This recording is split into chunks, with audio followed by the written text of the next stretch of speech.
News Headlines is presented by Calvo's Insurance, a legacy of trust, serving Micronesia since 1938. Matson and the Adahi Tano program. Cars Plus, home of Guam's first and only lifetime limited powertrain warranty. IP&E, fueling excellence. McDonald's of Guam, I'm loving it. And King's Restaurants, always open, always local, and serving up favorites for over 40 years.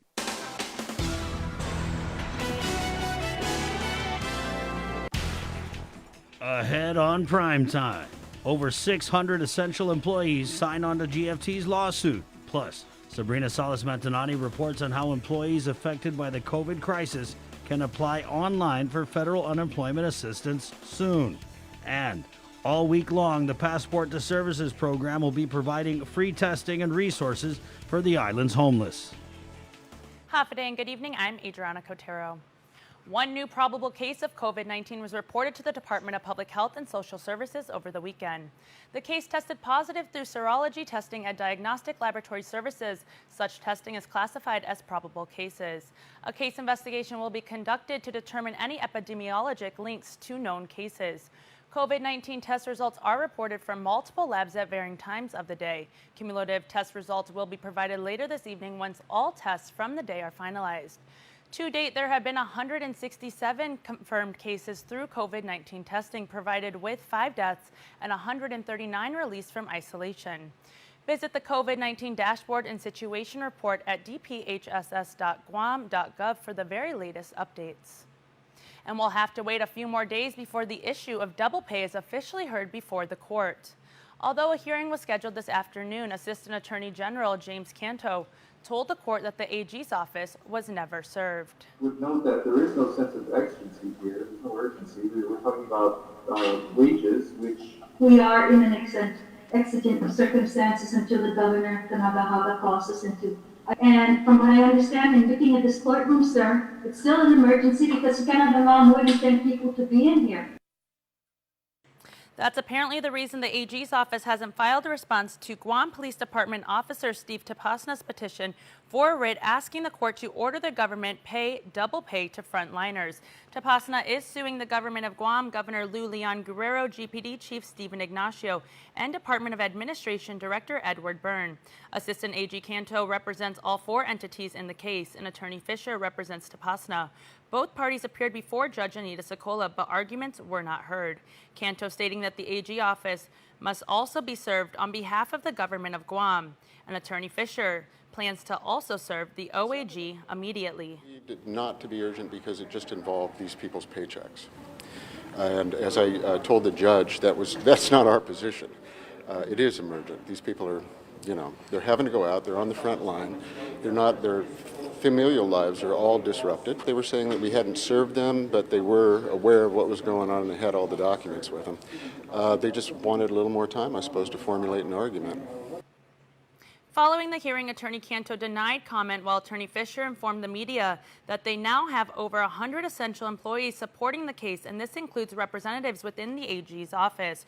Right before news time, the OAG provided a comment stating, quote, "While we have repeatedly expressed our support for the compensation of essential employees during these extraordinary times and want to resolve this matter as soon as possible, there is still a process that must be followed. Guam employees have a right to participate in this process, and we respect that right even when exercised by one of our own employees."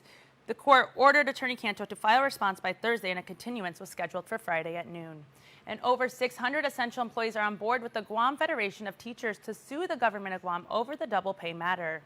According to GFT Representative Robert Koss, the union has obtained 605 consent letters they plan to turn over to their attorneys to file a class action lawsuit in the District Court of Guam. Of the hundreds of employees, 10 individuals will be selected to represent the class. The union is suing the government for allegedly failing to pay first responders and frontline workers the mandated double pay in response to the COVID-19 pandemic. It's only a matter of days now before employees affected by the COVID crisis can apply online for federal unemployment assistance. But as Sabrina Salas-Mantanani reports, it could actually be weeks before you'll have a check in your hand. Here's the latest on the waiting game. Department of Labor Director David De La Sola is just as upset as you are when it comes to getting federal unemployment assistance checks in the hands of displaced workers. I feel them. I'm very frustrated. The Pandemic Unemployment Assistance Program is $345, while the federal Pandemic Unemployment Compensation is $600 weekly until July. Additionally, over the weekend, after a week delay due to technical issues, the U.S. DOL was finally able to transfer its first increment of $276 million to Guam. According to De La Sola, he's working to get the online application working so people can start applying by the end of the week. We worked this weekend taking a real close look, vetting out all the issues for our last cleanup of the program to make sure that it is tweaked and ready as much as it can be for prime time. De La Sola is also working with employers to train them so they can assist their employees with the online application. He acknowledges that patience is beginning to wear thin, but the process and program has been complicated because Guam is standing up from scratch an unemployment program that's not currently in place like other jurisdictions. It's just this program will take a claim and not only take the claim but adjudicate it. And then then you go back and you put in all your weekly claims from when the date that you're affected. It'll calculate every week the amount that you are due, whether you're reduced hours or not, and it'll package it and come up with a total dollar amount. And it'll make sure if there's any problems or with the application that it flags it up for us to take a second look at it. While DOL hopes to have people apply by the end of this week, you'll still have to wait for the checks to actually be cut. Standard time is 21 days. I hope to do that better.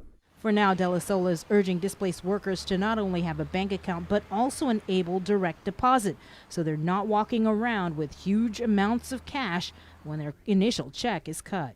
These first checks are going to be $7,000, $8,000, $9,000. Currently, at least 20,000 names of displaced workers have been inputted by their employer into GDOL's system, and according to the director, that's not including those who are self-employed. Reporting for Guam's News Network, I'm Sabrina Salas, Matanani.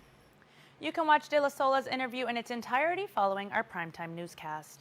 And as of this week, more than $11 million in local pandemic assistance payments has been mailed out. Today, Administration Director Ed Burns says they mailed out another 6,498 checks worth $4,762,000.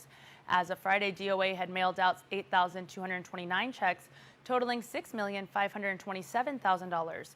A total of $20 million from the CARES Act funding was allocated by Governor Leon Guerrero for the Money to Help the People program. And some encouraging news for our neighbors up north. The Northern Marianas now moves to reopen churches, dine-in restaurants, and other operations with strict limitations. KUAM CNMI correspondent Tomas Menglotnia reports from Saipan.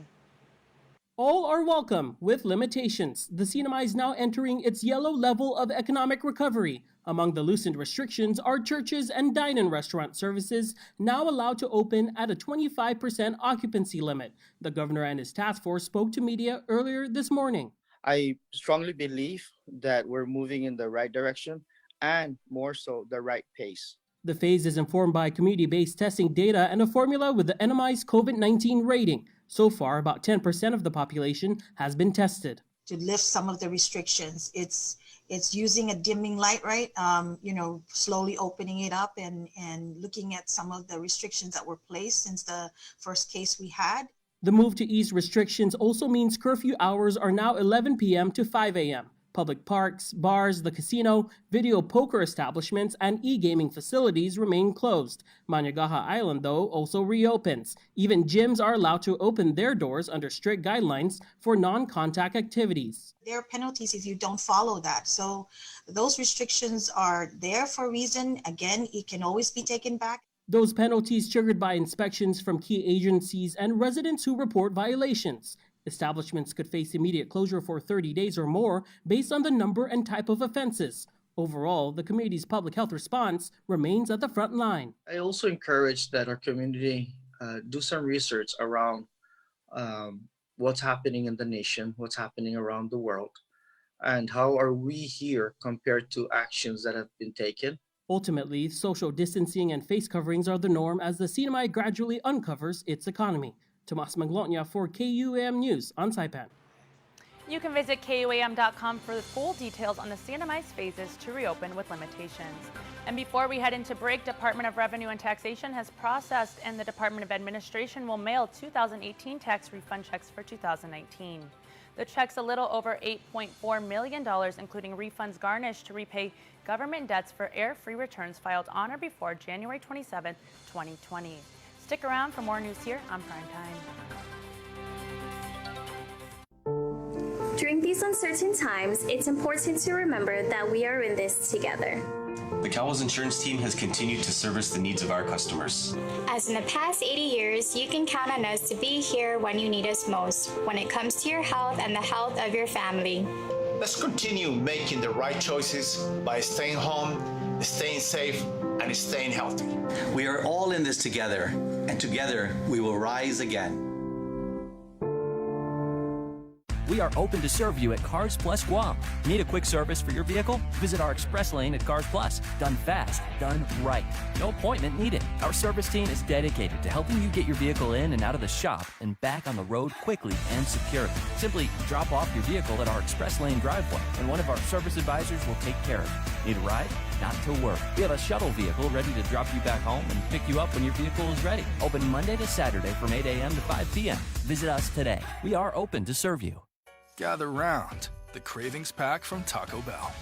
4 crunchy tacos and 4 beefy 5-layer burritos, paired perfectly with all your Taco Bell favorites. So grab a Cravings Pack for your crew at Taco Bell's contactless drive-thru. Hapaday! I'm Bernie Valencia with Matson. Our local Matson team understands that these are very trying times for everyone. Matson's top priority, like yours, is to keep our families safe and healthy and ensure you have what you need. We'd like to give you peace of mind that Matson's service continues unscheduled and uninterrupted.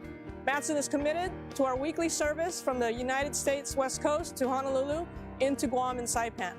We are working with the Port Authority of Guam and providing the capacity and services our customers need so they can continue to meet your needs. Matson will take all appropriate measures to ensure continuity of service into Guam and Saipan.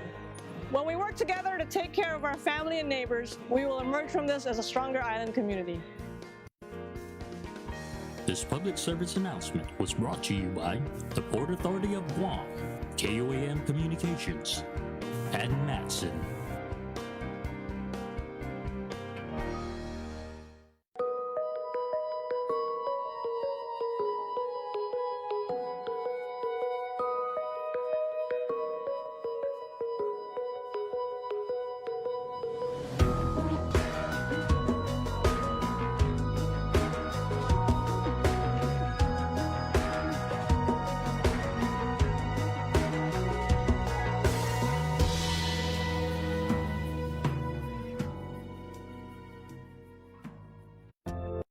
More freedom,